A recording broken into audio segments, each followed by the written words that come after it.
we had a really interesting group. There were 17 people, 2 of them were women, and at the beginning of the meetings that we held, the men would always go first, and the women would always have to sit and wait before they could go up to get their food. Now that's a little thing maybe, and it's probably very culturally normal in Sudan, but I sat there thinking, well, this is going to be an interesting discussion on religious freedom, and with only 2 women, to know whether they really recognize the need for women to have religious freedom in the same way as men need it, and if there's a difference. So we did the training. It was a week-long training. It was extremely intense, and by the end of the training, the women were up eating first and given the place, and the men would always wait for them, which was, we didn't need to say much. It was just fascinating, the changes that took place.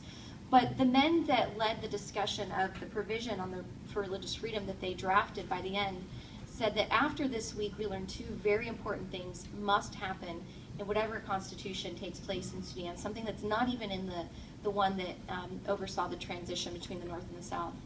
And that is, 1, that national laws cannot go against the Constitution. And so for national laws with morality police and hudud ordinances and family status laws, that was an extremely important point. The second point was even more important, and that was that they said that women suffered even more than they did as Christian men, because they weren't just persecuted as Christians, they were persecuted as women and as Christians. And because of that, they recognized that any provision on religious freedom must include a specific component protecting the equal rights of women to their freedom of religion or belief and as women. And I thought that that was really, really interesting. And what we did is we worked with this group, but then we said, well, you have to go back and get the rest of the civil society groups, which were predominantly Muslim and other human rights advocates, to agree that this is what everybody wants, not just you as Christians.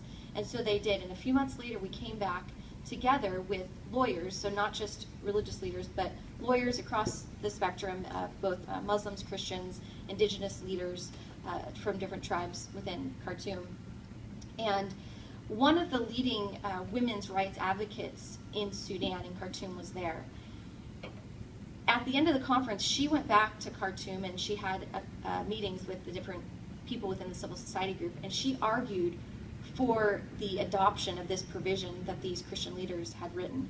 And the reason that she did that when she came back to us and spoke was that her and other people said human rights and religious freedom aren't just good for Christians, they're good for the health of our whole society.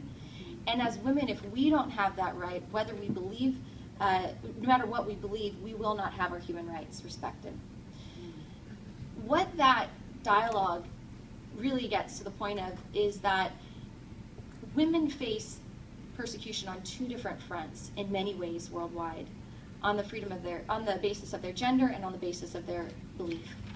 But whether women believe in something or not, whether they're part of a majority religious belief in a community or a minority, if they do not have the freedom of conscience, the freedom of thought, the freedom of religion or belief, all 4 prongs, they do not even have the right to challenge gender stereotypes within the belief system in order to have their dignity as women protected. So the reason that Heiner's report is so important to this dialogue is because there's been 2 things happening in this space. And I've been working in this space for about 14 years. And I began as a young woman that believed in the rights of women to be leaders in my own religious community, something that they didn't necessarily agree with, which is okay. And thinking, well, here I am, this little person that thinks that women should be able to be leaders within the religious community, and also that I have a strong religious faith as well, and how do you merge those 2 things? How do you work in this space and merge them? So for 14 years, this has been something I've had to struggle with, as many of you, I'm sure, as I see your faces, have had to do as well. And what I found is that in many of the women's rights groups, it's a one or another sum. And it's been great here to hear the difference, and it's not. And in Sudan, what we saw with the women's rights leaders is that they recognized, and the other community realized, that it's not a one or nothing game. What I've seen is that women's rights groups have traditionally said that religion is the problem.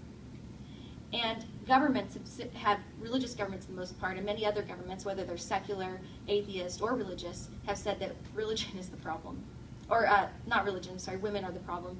Or or religion is a problem, depending on whether they're atheist, secular, or if they're religious. So how do we address both those sides of the aisles? Because these rights are not contradictory.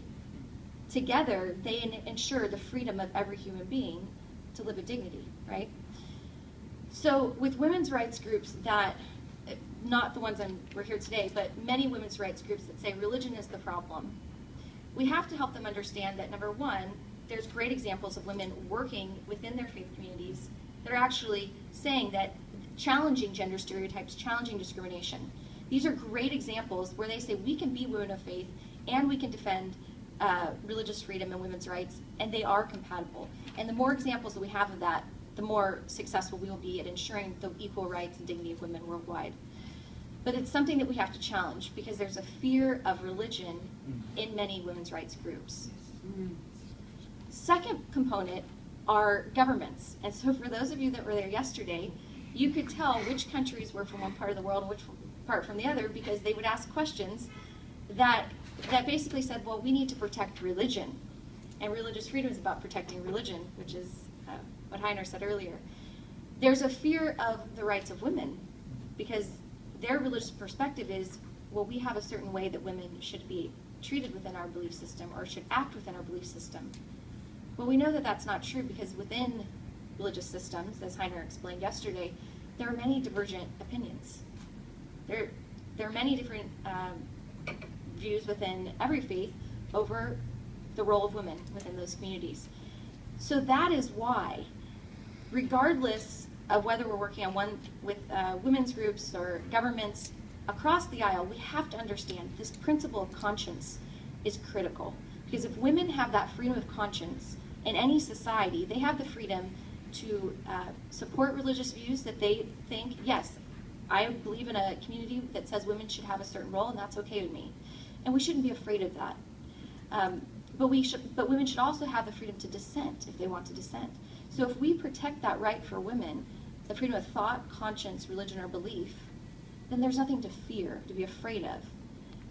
Now, obviously, many governments will be afraid of women having a mind of their own. That's simply not something that we can really get around in many ways. But our goal as people in the human rights space is to merge these two in a way that women will no longer be oppressed by beliefs or for their beliefs. So Hardwired, this organization that I started, one of the main goals that we focus on in the world is trying to end religious oppression. Now that's not oppression by religion. It's the oppression of people that are not able to have a mind of their own, essentially. Whether they're women or their children or whoever they are, what we see as one of the major problems in the world that affects billions of people is that governments and societies will not let people think for themselves. They want to use religion or they want to use non-religion, secular institutions, let's say the French headscarf ban, to force human beings, and in 20 of the worst countries where religious oppression exists, there's about 1.2 billion women living there. So you imagine billions of women living under this kind of oppression that prevent them from having a mind of their own and really living with the dignity that they deserve to choose what it is that they want to believe, explore, live, express, etc.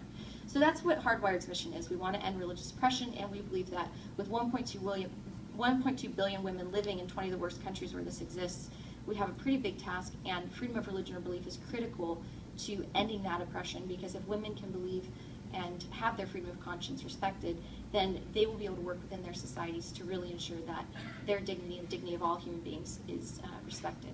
So, thank you.